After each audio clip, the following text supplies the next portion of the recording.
اعوذ باللہ من الشیطان اللعین الرجیم بسم اللہ الرحمن الرحیم الحمد للہ وکفی وسلام علی عبادہ الذین اصطفی. درود بھیجیے محمد و آل محمد.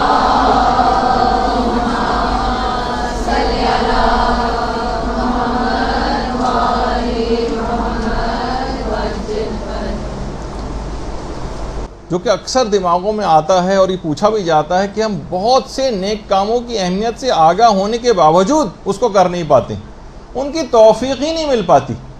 نماز شب کے سلسلے میں کتنی آپ نے تاکید سنی، لیکن نماز شب کی توفیق ہی نہیں مل پاتی. مثلا پڑھنے کے لیے اٹھا ہی نہیں جاتا. کتنے نیک اعمال اس طرح سے اور ہیں، یعنی جیسا ہم چاہتے ہیں ویسا عمل نہیں ہو پاتا. پھر ہم کیا کریں؟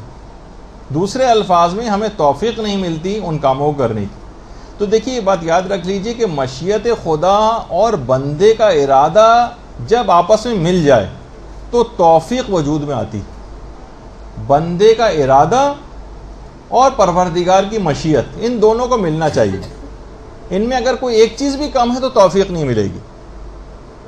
اور ہمیشہ یہ بات یاد رکھ لیجئے کہ گناہوں پر اصرار کرنے کے نتیجے میں توفیقات سلب ہو جاتی ہیں. گناہوں پر اصرار، بار بار کرتے چلے جانا. امام خمینی نے بہت ہی اچھی بات اس سلسلے میں فرمائی. فرماتے ہیں کہ بہت ممکن ہے کہ نامحرم پر فقط ایک بری نگاہ یا زبان کی صرف ایک بار چھوٹی سی لغزش، ایک طنز، صرف ایک دفعہ کا مذاق، صرف ایک دفعہ کوئی برائی طویل عرصے تک توفیقات کو ختم کر دے. بہت ممکن ہے اس بات کا ہونا کہ فقط نامحرم پر ایک بری نگاہ، ایک بار فقط زبان کی لغزش، ایک طنز یا ایک مذاق یا کسی بھی ایک ایسا کوئی برائی کا کام، اس سے توفیقات آپ کو ملنا طویل عرصے تک کے لیے بند ہو جائے. اور خدا اور بندے کے درمیان ایک حجاب آ جاتا ہے. باقاعدہ جو شرح لکھی حدیث جنود و عقل و جہل میں امام خمینی نے باقاعدہ اس کی شرح کی اور یہ کہا ہے کہ یہ بہت عین ممکن ہے، تو انسان کو تمام گناہوں سے اپنے آپ کو بچانا چاہیے. البتہ کچھ چیزیں ایسی ہیں کہ جس کے اندر توفیقات کے خزانے پوشیدہ ہیں، اور یہ بات ہمارے چوتھے امام زین العابدین علیہ الصلوۃ والسلام نے بتائی.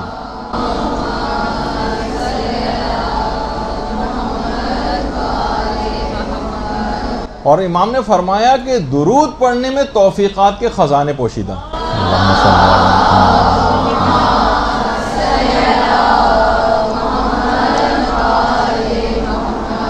توفیقات کے خزانے.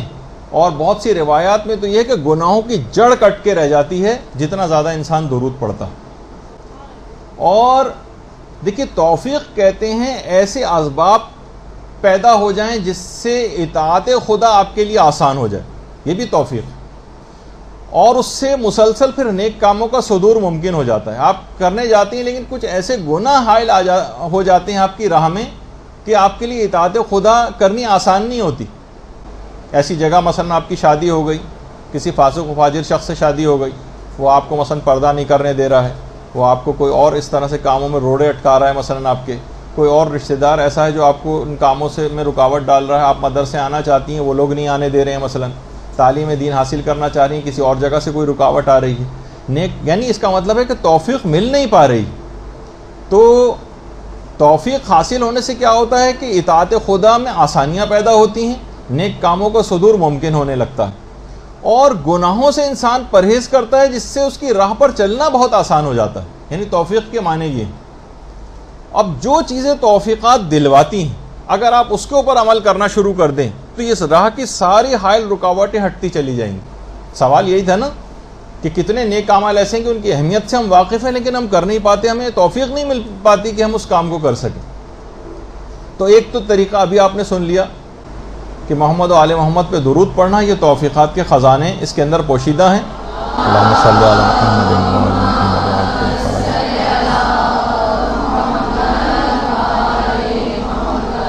اور یہ توفیقات کو دلانے کے لیے بہترین ایک عمل. دوسری چیز علماء نے کہی، اب اس میں اتنا وقت نہیں ہوگا، میرے پاس بہت تیز رفتاری سے گزرنا ہے. تقویٰ جتنا زیادہ آپ حاصل کرتی چلی جائیں گی، گناہوں سے اپنے آپ کو جتنا زیادہ آپ بچائیں گی اپنے آپ کو گناہوں سے، اتنا ہی توفیقات آپ کو زیادہ سے زیادہ ملتی چلی جائیں گی.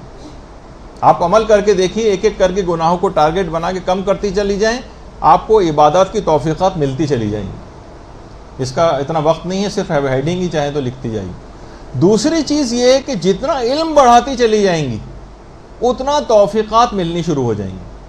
علم کے بڑھنے کا توفیقات کی زیادتی میں بڑا عمل دخل۔ جتنا علم بڑھے گا اتنی توفیقات بڑھیں گی، جتنی جہالت ہوتی جائے گی اتنی توفیقات کم ملیں گی۔ تیسری چیز، جتنا زیادہ آپ استغفار اور توبہ کریں گی اتنی ہی زیادہ توفیقات ملیں گی، اور جتنا استغفار اور توبہ سے غافل رہیں گی توفیقات گھٹتی چلی جائیں گی۔ یہ سب آپ کے اختیار میں ہے، جتنے چاہیں عمل کرتی چلی جائیں، جتنی چاہیں توفیقات کو بڑھاتی چلی جائیں۔